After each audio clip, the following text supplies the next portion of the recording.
эфиры, посвященные юбилейному подношению Шрили Прабхупаде. И сегодня у нас вторая встреча с Рамешварой Прабху. Хари Кришна, пожалуйста, вам слово, дорогой Рамешвара Прабху. Dear Suрешвара Prabhu, it's your word, please. Okay. Well, Hare Krishna Prabhus, thank you again for inviting me back to talk about your marathon book distribution.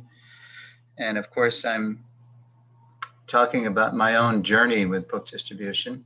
Хари Кришна Прабху, спасибо, что пригласили меня снова поговорить о вашем марафоне, о распространении книг и также о своем личном опыте распространения.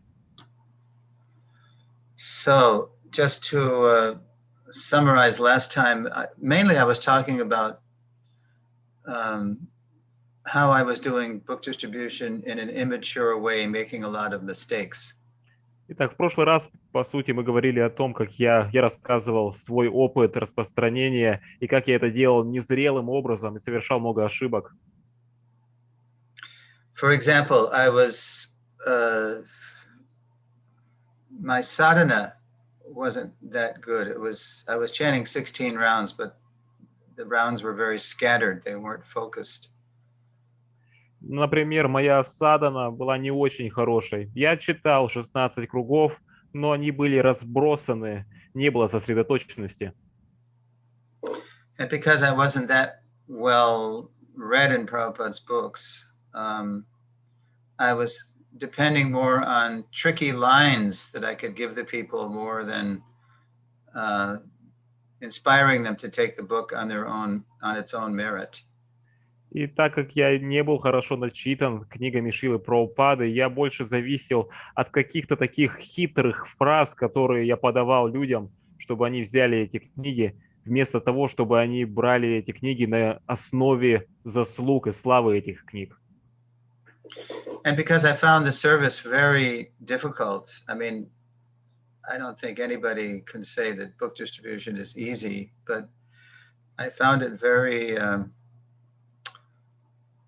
exhausting and intimidating and just very hard to approach people one after another with Prabhupada's books.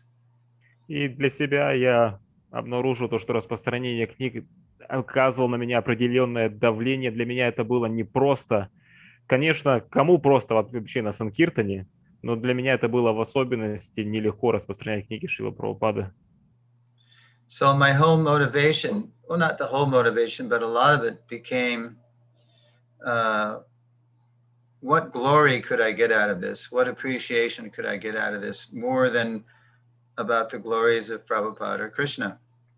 И моей мотивацией, не главной мотивацией, но достаточно большой мотивацией стало то, сколько я славы и оценки смогу получить за счет этого распространения, нежели чем сколько славы я дам Шриле Прабхупаде и Кришне.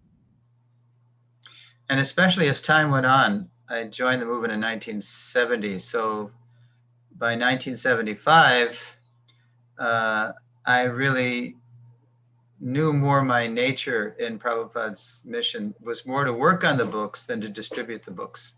И я присоединился в 70-м, и к 75-му году, то есть по прошествии 5 лет, я уже больше понимал свою собственную природу, и она состояла в том, что я должен трудиться над книгами, нежели чем распространять их. I think that's where I left off last time, how I deserted the 1975 Christmas marathon on the eve of the marathon. I mean, you have a marathon in Russia, so you're listening to a person who deserted a marathon. So I don't know how qualified I am to address you, but I did desert the 1975 Christmas marathon right as it was about to begin. Итак, в прошлый раз я как раз остановился на том, что в 1975 году перед рождественским зимним марафоном я стал, по сути, дезертиром. Перед началом этого марафона я сбежал из храма и перебежал в другой. И у вас сейчас также проходит марафон, и, по сути, вы сейчас слушаете лекцию от дезертира, который убежал от распространения. Поэтому я даже не знаю, если я квалифицирован, чтобы говорить об этом. but I was deserting it for a higher cause, and the higher cause was I was going to hitchhike from Florida, where I was based, to California, all the way across the country to join the BBT. Но я дезертировал, так сказать, убежал ради более высшей цели. То есть я из Флориды до Калифорнии, то есть через всю страну с одного побережья на другой, пересадками на машинах доехал, чтобы служить там в BBT. And it worked. И это сработало. The BBT took me on as a trainee to learn how to index Prabhupada's books. And then after I was trained, I did it for 4 years. Итак, это все сработало. BBT приняла меня в качестве интерна, то есть я некоторое время обучался, и потом они приняли меня на это служение, я его выполнял несколько лет. And I have to tell you, it was a strange feeling because I was really happy in the service, but at the same time I was guilty because I was enjoying devotional service. And so I thought, gee, I thought devotional service meant it was supposed to hurt. I mean, it was supposed to be, you were always supposed to be in so much anxiety, and that was surrender. И это было достаточно странное ощущение, потому что я был счастлив исполнять это служение, но при этом я чувствовал себя некомфортно, потому что я наслаждался и чувствовал счастье от этого служения. Я-то думал, что от служения нужно страдать и чувствовать некомфорт, а здесь я был именно счастлив. So I was a little conflicted about this until what happened was Prabhupada sent Satsrup Maharaj to Los Angeles to become the editor-in-chief of Back to Godhead, where BTG was produced out of LA. And he was my old friend, so I told him about my guilt about not distributing books anymore, but feeling so happy preparing the books. И что произошло? Я был немножко озадачен. И как раз в тот момент Шрила Прабхупада, он отправился с Сварупу Махараджа в Лос-Анджелес, чтобы он там стал главным редактором журнала «Назад к Богу».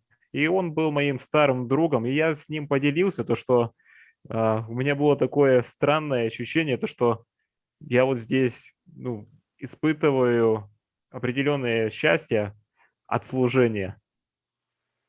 So he said, so you're inspired, you're happy now? Happier? I said, oh yeah. He said, well, go for it, do it. This means that this is what you're meant to do. So don't worry about the past or your guilt. Just go forward and be happy making the indexes. It's a very important service, helping people access what they read in the books later. И он спросил, то есть это чувство вины, оно к тебе ни к чему. Ты же счастлив, ты выполняешь служение. Более того, это очень значимое служение, ты делаешь оглавление для книг, и это помогает людям в дальнейшем найти им то, что нужно. То есть продолжай. So that was when I was a young man in my 20s and 30s. В то время я был молодым парнем, между 20 и 30 годами. And I was a brahmachari in those days. И в то время я был брахмачарием. Then Prabhupada left this planet in 77, and we were still producing books, books that hadn't been produced yet, and also we were reprinting books to clean up the mistakes. And so I did that service till 1980. И затем Шрила Прабхупада покинул эту планету в 1977 году, и мы по-прежнему продолжали печатать книги, которые еще не успели напечатать на тот момент, и также перепечатывали и редактировали некоторые ошибки, которые были в других. И этим служением я был занят до 1980-го. And then if you know something about ISKCON's history, we went into a very difficult period, which has been labeled the Zonal Acharya era, when out of immaturity, people that Prabhupada had identified to continue initiating in the beginning, they were not mature enough to know how to do that guru service without imitating Prabhupada, and it created a lot of havoc, a lot of chaos in the movement. Если вы знаете историю ИСККОН, то после этого мы погрузились в так называемую эру зональных ачарьев, то есть На тот момент многие преданные, они не были подготовлены, не были зрелыми для того, чтобы принимать учеников, и им было не просто принимать учеников таким образом, чтобы они не имитировали Шрилу Прабхупаду. And I ended up going to Gita Nagari, the ISKCON farm in southeastern Pennsylvania, which that was part of Satsvarupa Maharaja's zone.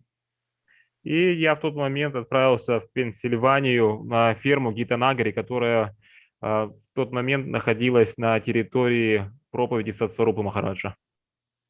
And it was there that I went from the brahmachari to the grihastha ashram. И там я перешел из Брахмачарья в Грихастха ашрам.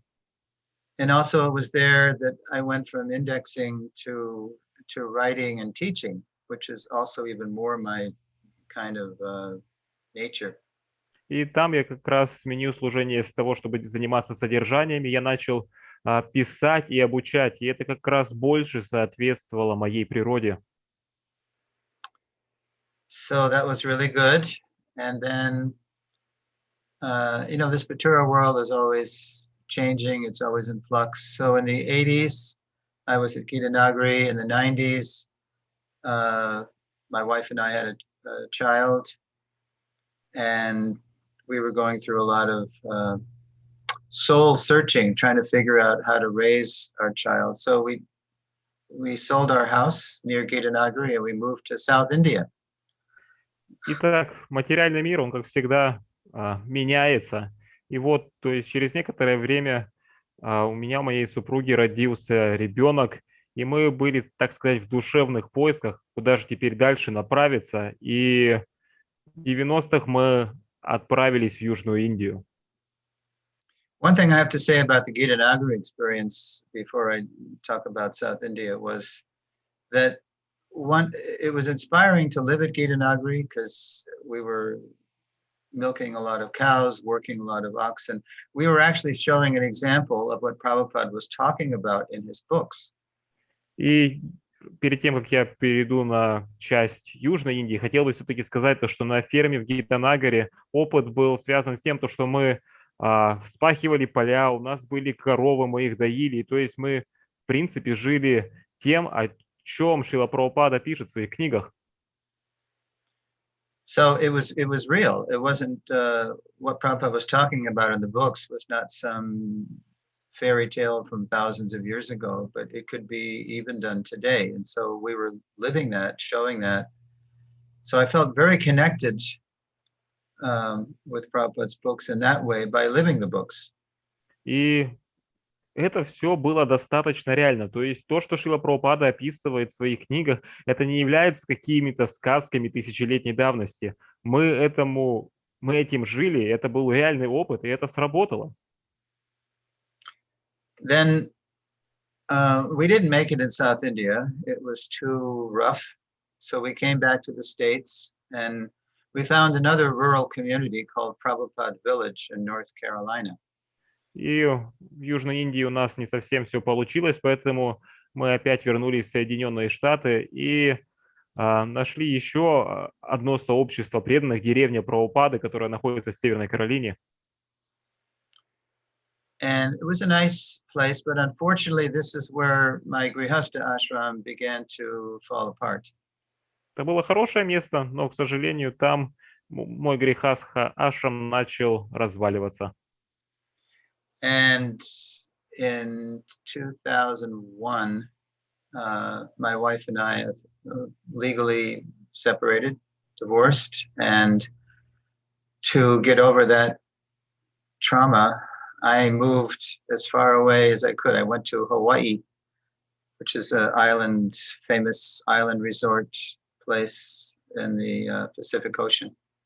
И в 2001 я со своей супругой, мы официально развелись, и чтобы пережить эту травму, я уехал как можно дальше оттуда, в отдаленный островок, который вы знаете, Гавайи.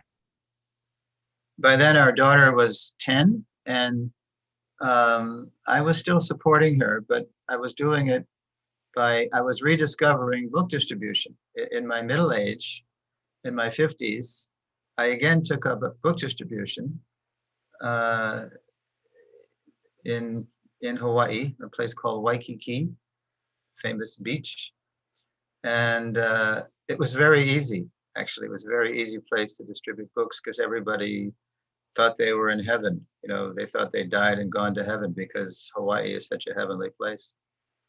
И на тот момент моей дочери было 10 лет, я поддерживал ее, и в тот момент я также заново начал открывать для себя распространение книг. Я распространял их в Гавайях, в месте, которое называется Вайкики пляж. Достаточно легкое место для распространения книг, потому что люди уже и так думают, что они находятся в раю.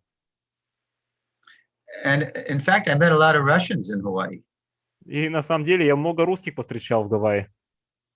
And if they spoke English, then I would just try to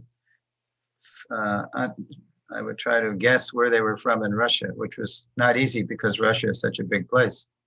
И если они говорили по-английски, то я пытался с ними связаться и зачастую пытался угадать, из какого города России они приехали туда. И это было достаточно непросто, потому что Россия слишком большое место. So it was in my middle age in Hawaii that I discovered a great secret of book distribution, which Vaisheshika Prabhu writes about in his book, Our Family Business. И таким образом, в своем среднем возрасте, находясь в Гавайях и занимаясь распространением книг, я открыл для себя секрет распространения, который описывает Вайшешика Прабху в своей книге «Распространение книг – это наше семейное дело». Has that book been translated into Russian? Эта книга переведена уже на русский? Good. Okay. Yeah, it's a great inspirational book. Это хорошая, вдохновляющая книга. So in Hawaii, even though it's promoted as a paradise, and it is externally, there's so much homelessness in Hawaii because people go there to try to live in paradise, and then it's a very expensive place to live, actually, and then they end up homeless.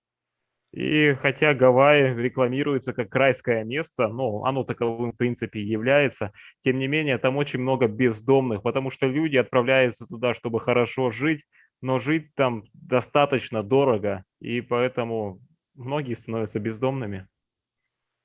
So you may remember last time I talked about pitching, saying lines about how we're feeding people in Bangladesh, and none of that money was actually going to Bangladesh. But in Hawaii, we had a very robust Food for Life program because we had a Govinda's restaurant, very popular, and we had a lot of leftovers. So I would do book distribution, and then personally every day I would go out with what we didn't sell at the restaurant and to distribute to the homeless.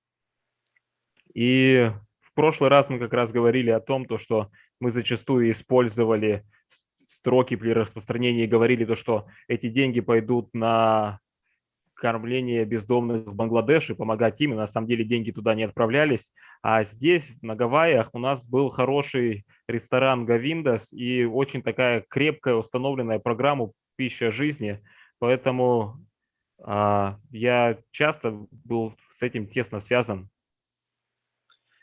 And then we became so well known for this that we were approached by different agencies who were helping the homeless.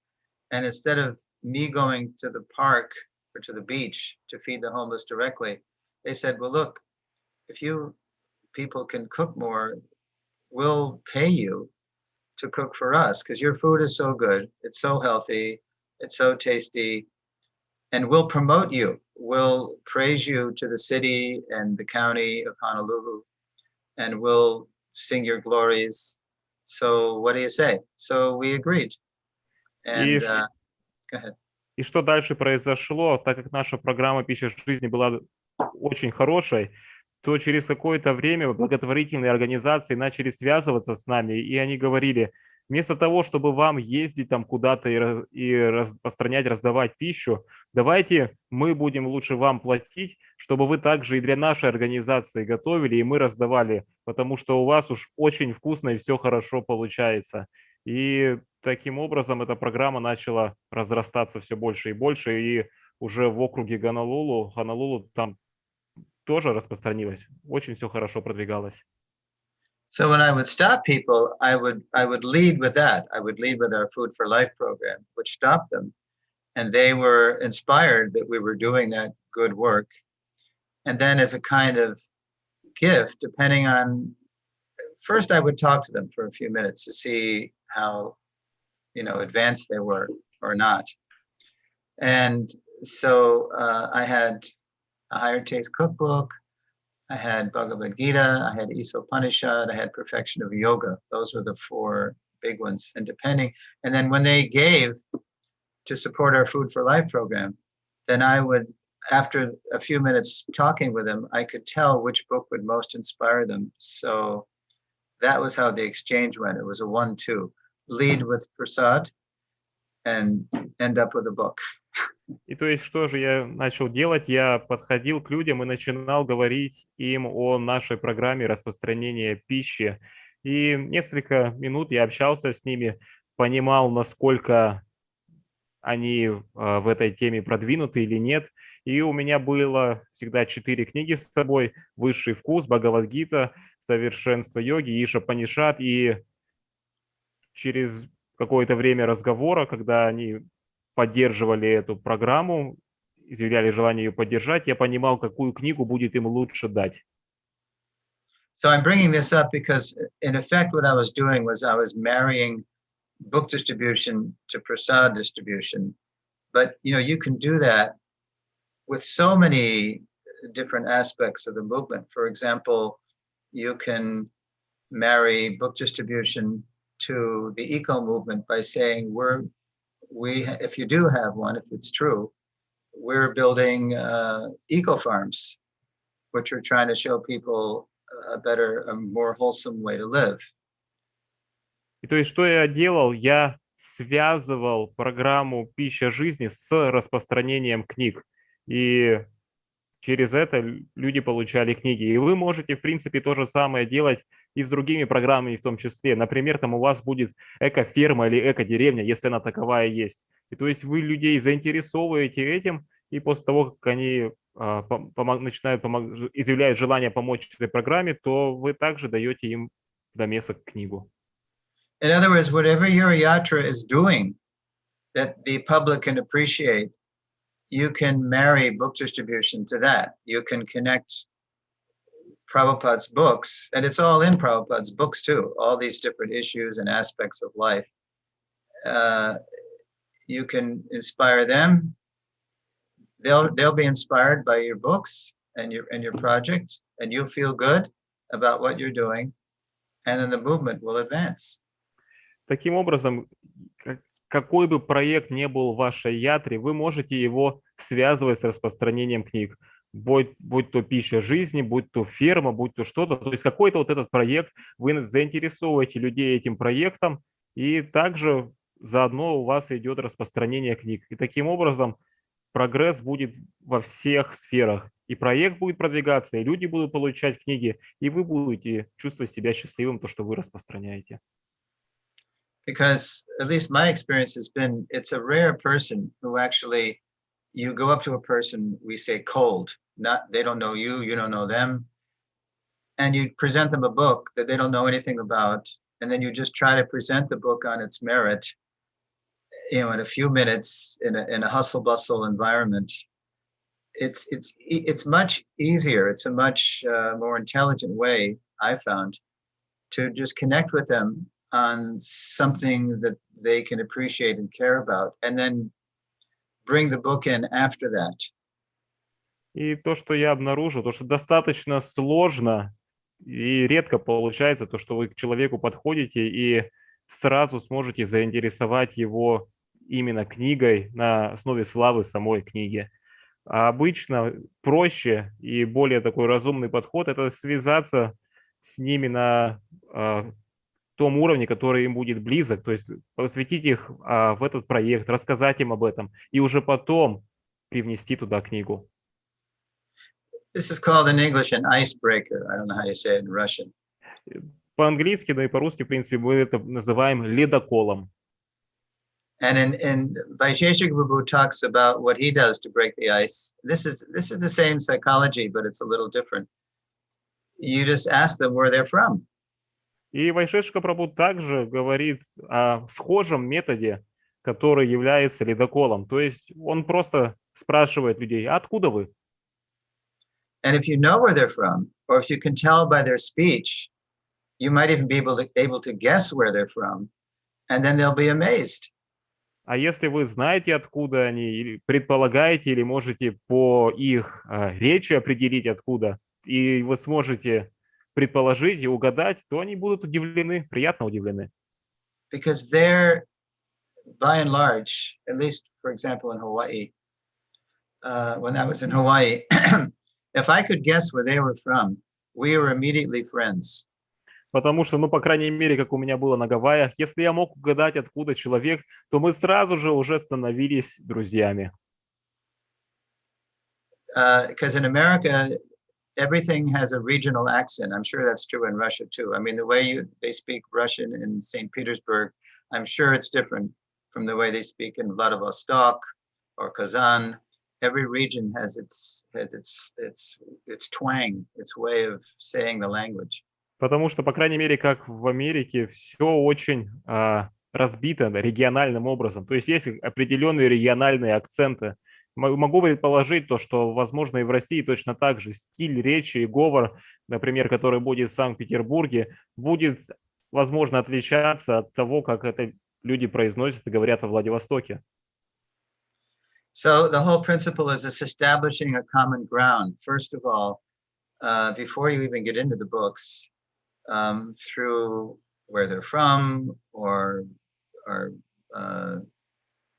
you ask them a question that could inspire them to answer in a way that you're going to tell them something they don't know. Like, did you know that Hawaii is a paradise, but it's got the worst homeless problem in America? Did you know that? И, то есть, первым делом, что нужно сделать, это установить такую точку соприкосновения еще до книг. Можно это сделать разными способами. Например, там, задать вопрос: а вы знаете то, что, несмотря на то, что Хавайи считается райским местом, тем не менее, это самое большое количество бездомных в Америке именно здесь. Now, and I'm going to talk to you now that we're getting toward the end of my presentation. I'm going to talk to you about how I distribute books today in my old age.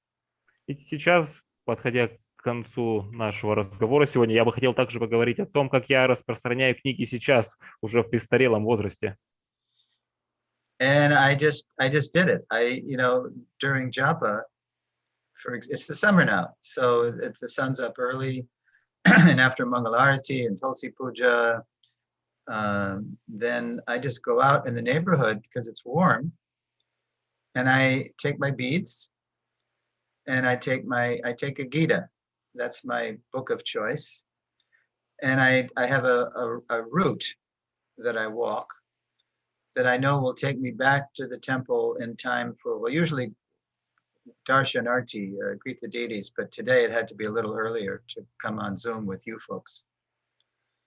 И то есть это все равно определенная садхана. То есть утром после там Мангаларати, после Туласи Пуджи я выхожу в нашу округу, достаточно тепло здесь, беру четки, беру Бхагавад-гиту, это моя книга, которую я выбираю, и иду уже по обычной, известной для себя дороге.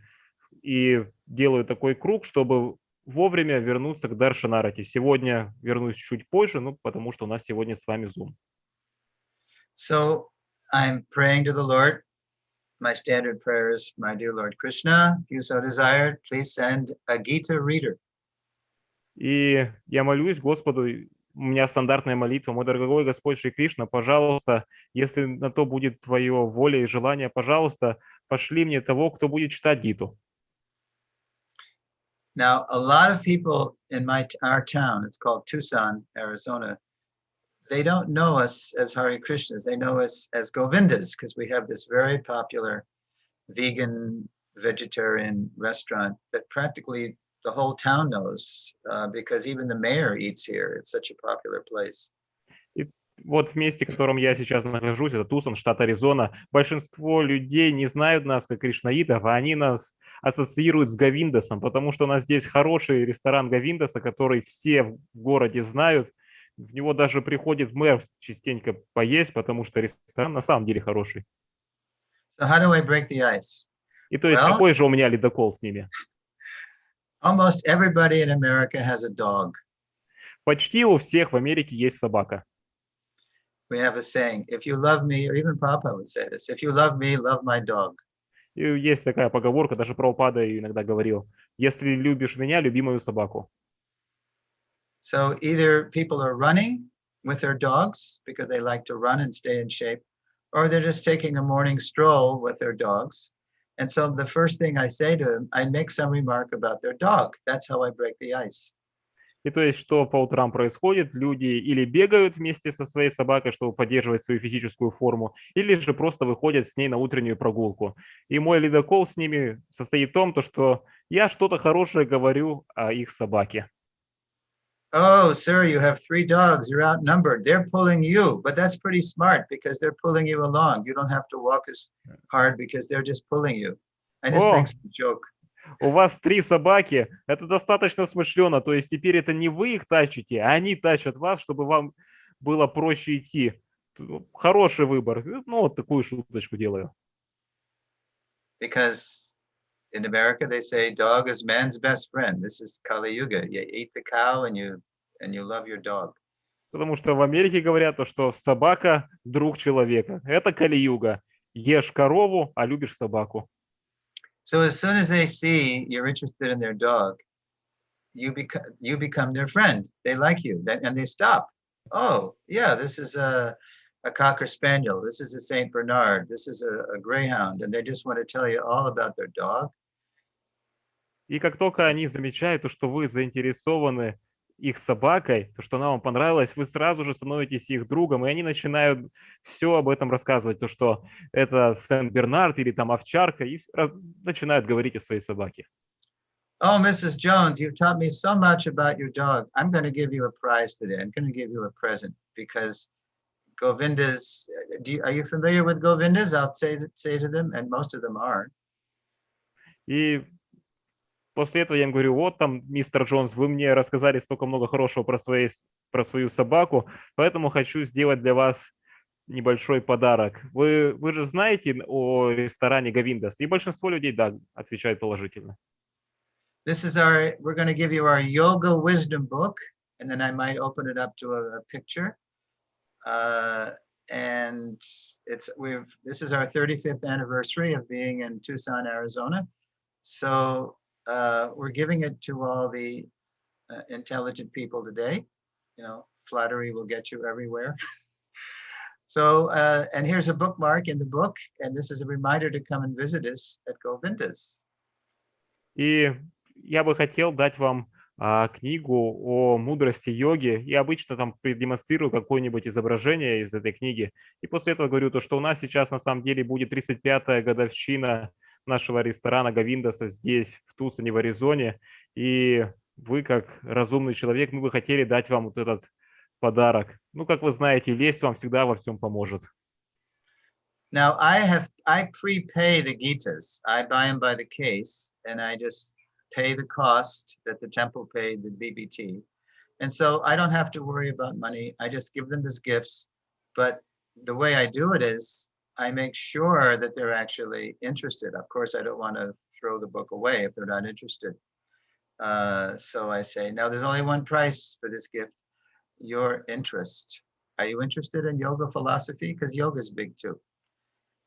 И что я обычно делаю, на самом деле, я покупаю эти книги уже с предоплатой из храма по цене BBT. И поэтому, когда я общаюсь с людьми, то мне нет нужды волноваться о деньгах. И единственное, что я как раз и говорю им, цена за эту книгу – это ваша заинтересованность. То есть, если я вижу, что человек заинтересован, то я даю им эту книгу.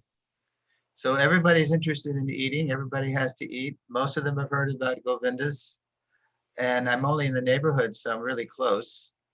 So, so the yoga philosophy may intrigue them, and definitely our our award-winning vegan vegetarian restaurant intrigues them. And that way it's very easy. In my old age, I've re-identified myself not as a book distributor, but as a book gifter.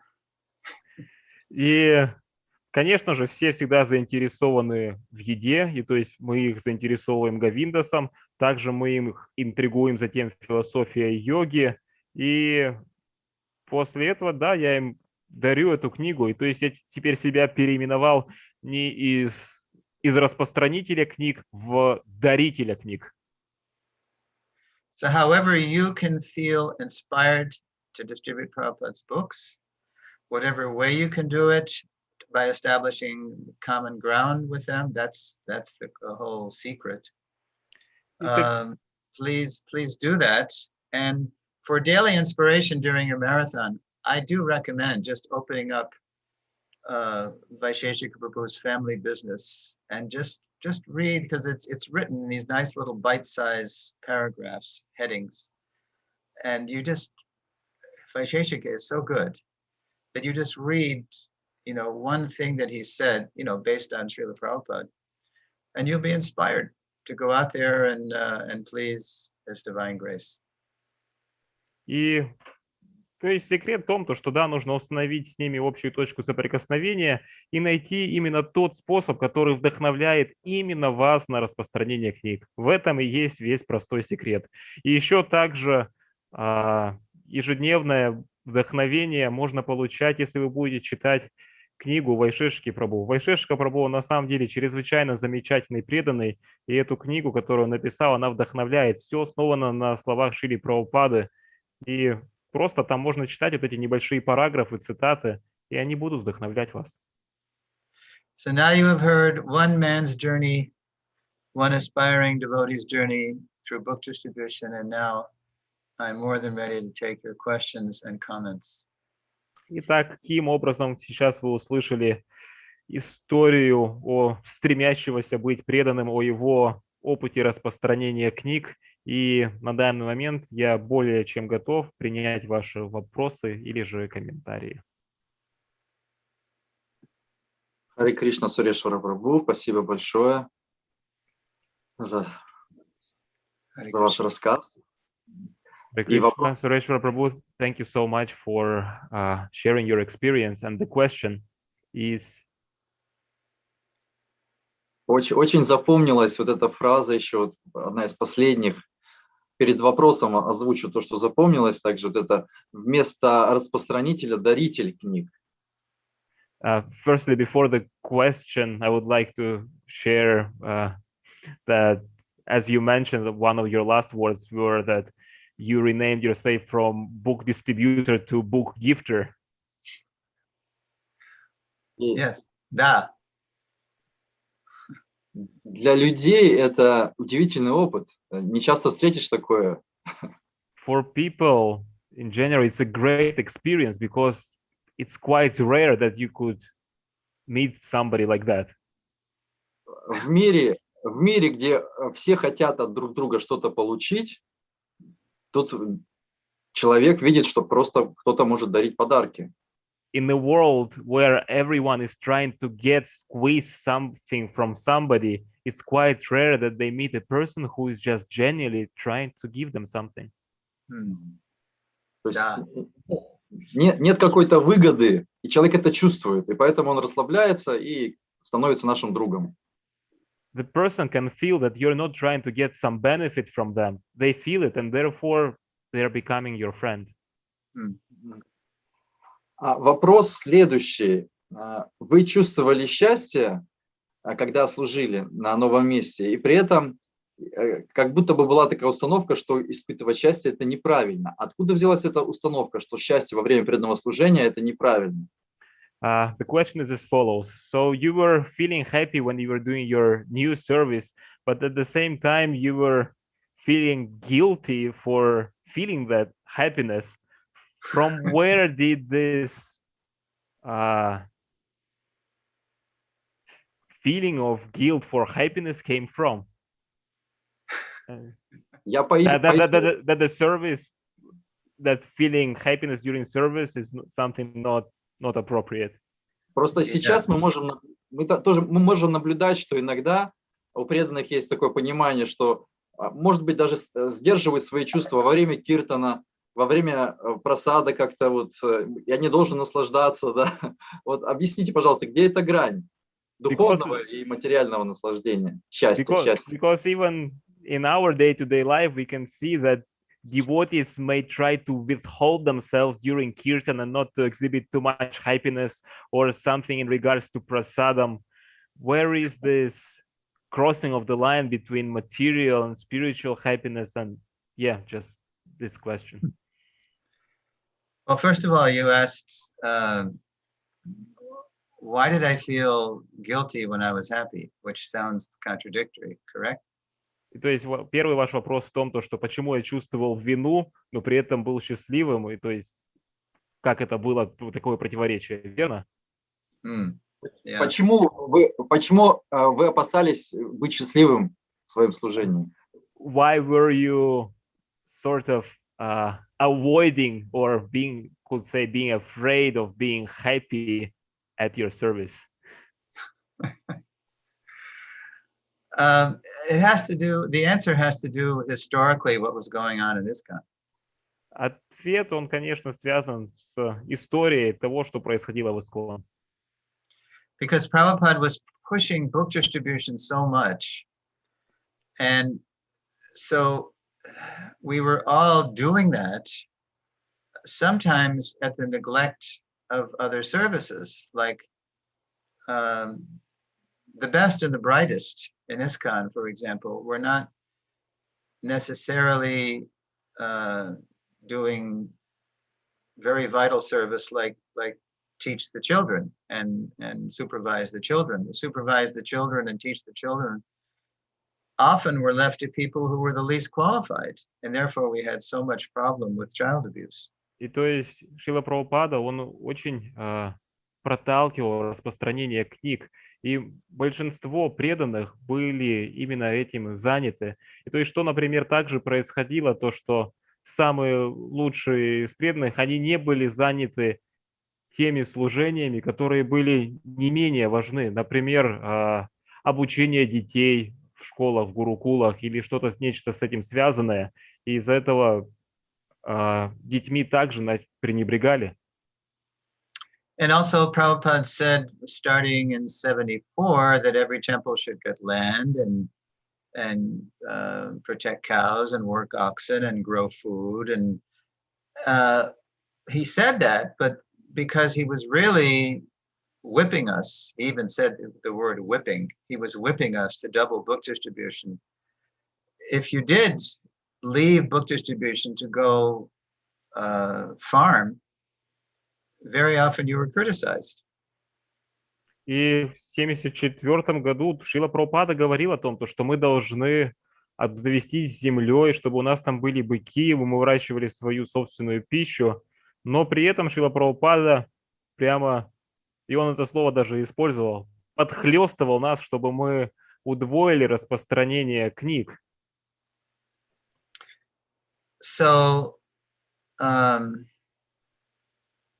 И поэтому, когда человек уходил от распространения книг к какому-то другому служению, то зачастую его как бы критиковали.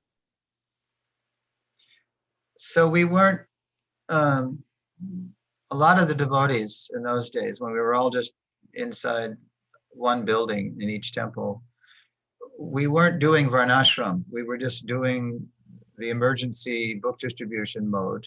And that was tough. If you weren't trained in how to do it, and most of us weren't, we were just thrown into it, then it was a lot of anxiety because there was no training. Maybe it wasn't your nature. And therefore, there was a lot of pain associated with that, but that was considered surrender. If you were in a lot of pain, that was a measure of your surrender. И, то есть в то время, даже если мы жили в храме, мало кто уделял внимание варнашами. То есть в тот момент наше чрезвычайное первое служение это было распространение книг. И все этим занимались. И это было непросто. Более того, если вы были не обучены этому, а большинство из нас как раз и не было этому обучены, и то есть мы просто там через силу, через боль занимались этим служением. И вот как раз, да, боль была измерителем, величиной измерения вашего предания. So the imbalance came from not from Prabhupada. I mean, for Prabhupada, everything was important. The book Этот distribution. дисбаланс, он пришел не от Шрилы Прабхупады. Это не от Шрилы Прабхупады. Для Шрилы Прабхупады все было важно, и распространение книг, и другие служения. The book distribution was important. The rural community development was important. The deity worship was important. The education of the children was important. He wanted to spread Krishna consciousness everywhere at once, but in our immature state, we couldn't understand that because he did stress, of all those things, he did, of course, stress book distribution because book distribution was what supported everything else. И Шрила Прабхупада, он говорил про то, что служения все были важны, и распространение книг важно, и фермы важны, и служение божествам важно, и образование детей также важно.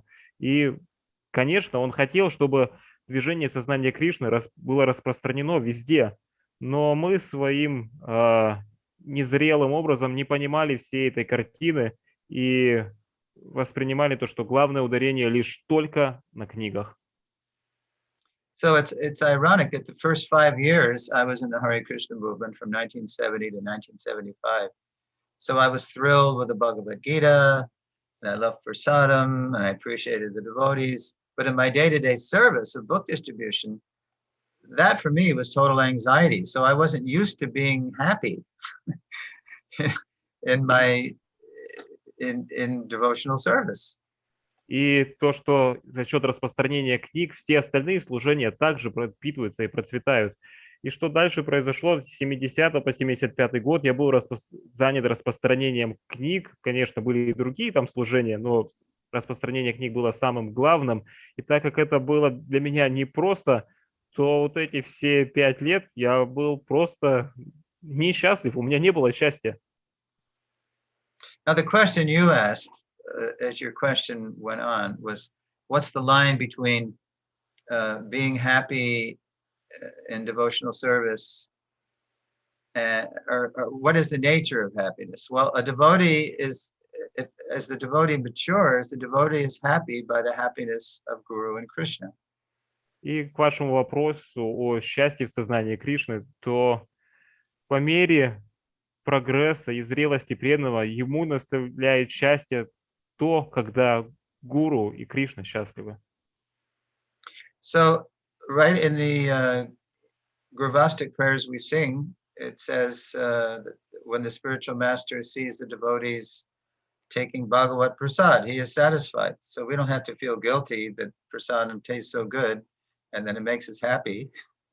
We can just think that Prabhupada is happy that we're taking Krishna Prasadam instead of eating at McDonald's. И таким образом, вот, например, даже в молитвах Гурваштаки там говорится, то, что духовный учитель, он счастлив, когда преданные принимают Кришна Прасад. Поэтому нам нет нужды там ощущать какое-то чувство вины, когда мы принимаем вкусный, хороший прасад. И таким образом мы, да, доставляем радость духовному учителю, а не то, что мы там едим в каком-нибудь там Макдональдсе. Prabhupada would say, chant and be happy. Прабхупада говорил, воспевайте и будьте счастливы. He wants us to be happy. Он хотел, чтобы мы были счастливы. But be happy as servants, as Но будьте givers, счастливы как слуги, как те, кто дает служение, and not as exploiters, as takers. а не те, кто пользуются и принимают. So that's the journey that we're on. We start as, we approach Krishna. In the Gita, he says, people come to me for 4 reasons. Either they're suffering, or they're broke, financially destitute, or they're curious, or they're wise. И это то путешествие, через которое мы проходим, как Кришна, он говорит в Бхагавад-гите, то, что люди приходят ко мне по 4 причинам, или же потому, что они страдают, или уже у них финансовые трудности или какие-то желания, или они хотят познать истину, вопрошают. So to mature in devotional service means to actually over time give up those very motives that we initially came to Krishna to get something from Krishna. As we learn about Krishna and as we experience Krishna in his holy name, in prasadam, in the philosophy, as we contact Krishna, then we fall in love with Krishna and we just want to please Krishna. And then the other motives we came with, they just drop off. И зрелость сознания Кришны, она проявляется в том числе в том, что мы в какой-то момент отказываемся от тех первичных мотивов, которые привели нас в это движение. И наше желание становится именно удовлетворить Кришну, полюбить его. Это там через киртаны, воспевание, просады, то есть полюбить его. Or like the extreme example is the gopis, even if they, the whole story about Krishna had a headache. So when Narada asked the gopis for the dust of their feet, because that was going to cure Krishna's headache, and they immediately just gave it. And Narada said, "Oh, aren't you afraid of giving the dust of your feet to Krishna?" The other devotees said they were afraid of going to hell. And the gopis said, "No, let us go to hell. But if Krishna can cure his headache, that's all we just care that Krishna's happy." Или же как экстремальный пример с гопи, когда Нарада Муни попросил их, чтобы они дали пыль со своих стоп, чтобы вылечить головную боль у Кришны, они сразу же согласились, и он спросил их: а вы не боитесь? Вот другие преданные, они побаивались, отказывались давать пыль со своих стоп для Кришны, потому что они за это, сказали, могут отправиться в ад. Гопи же ответили: ну и пусть, пускай мы отправимся в ад, главное, чтобы у Кришны не болела голова. So that's like radical, ultimate, revolutionary bhakti. Это такое радикальное, конечное, революционное бхакти. That's the gopis. And Krishna finally said to the gopis, "Naparayeham, I have no, your devotion is conquering me. I have no way to repay you. You'll simply have to be happy by your own devotion." Таковы гопи. И как Кришна, он сказал то, что ваша преданность, она победила меня. И нет никакого способа, как я мог бы вам за эту преданность отплатить. Поэтому вы можете быть счастливы посредством именно этой преданности. So as challenging as book distribution may be, especially in a marathon kind of situation, we can take solace in knowing that it's so pleasing to Prabhupada and Srila Bhaktisiddhanta, the whole Parampara, that this is the way the world is going to become Krishna conscious.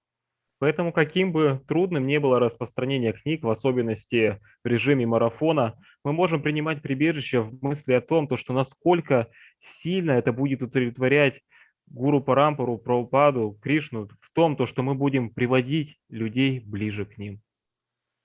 And Prabhupada even once made an analogy to Marxist-Leninist propaganda.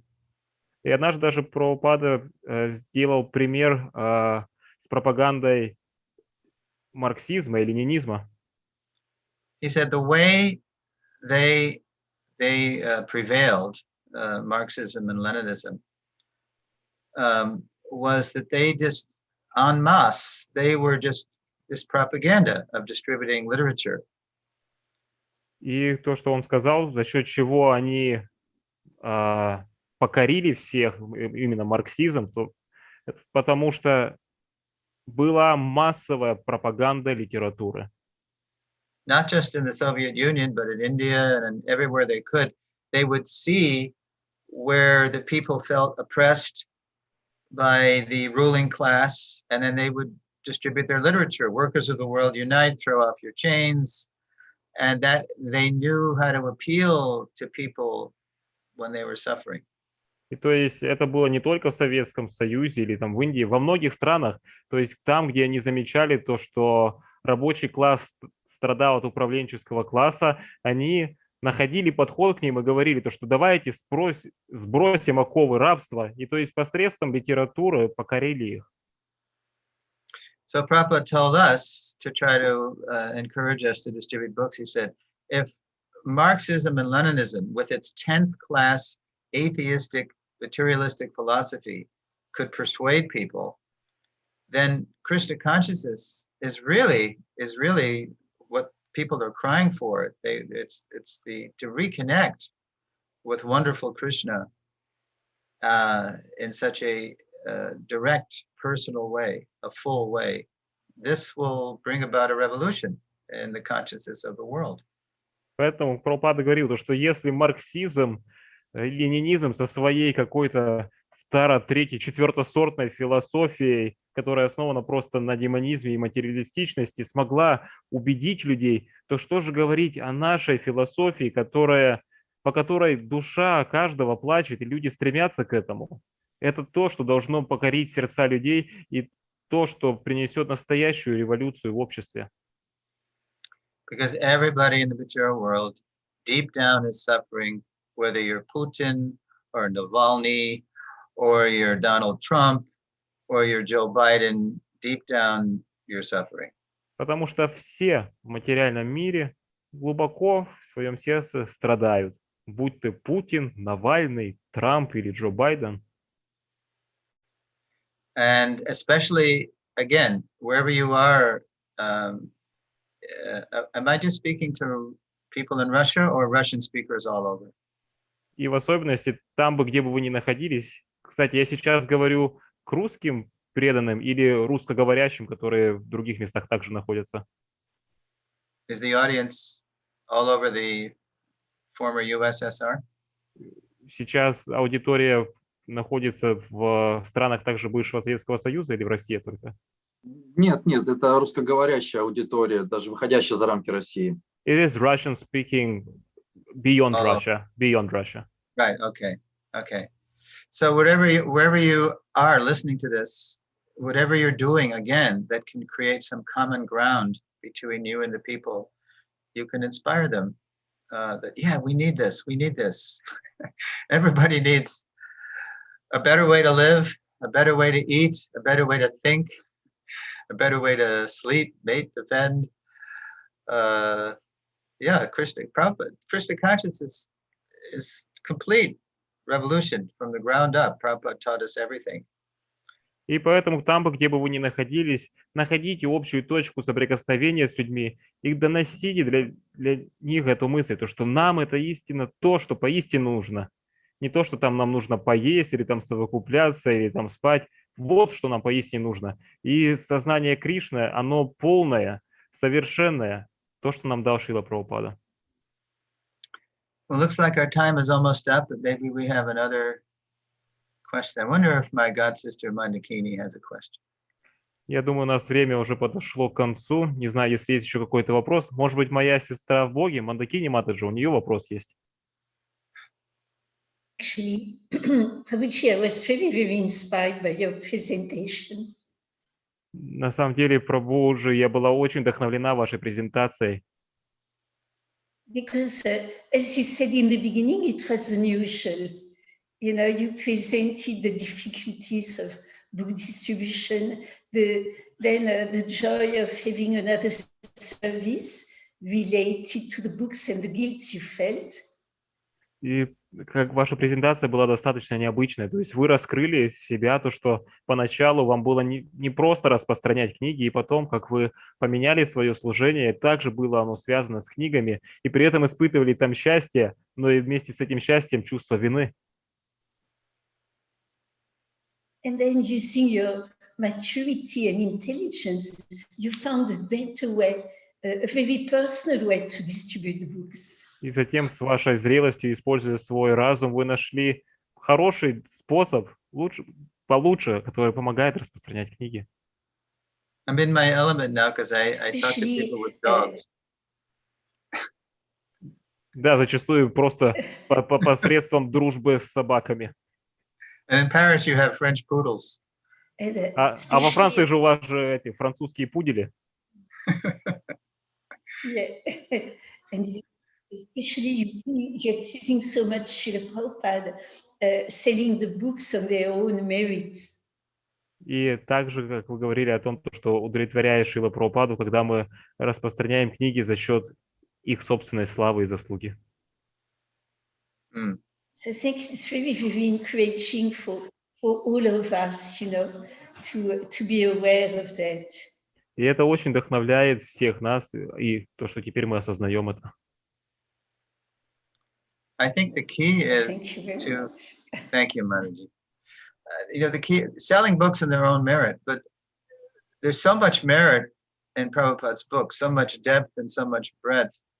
The art is, the trick is to find out which merit of the books or what merit the people could most relate to, the individuals could most relate to.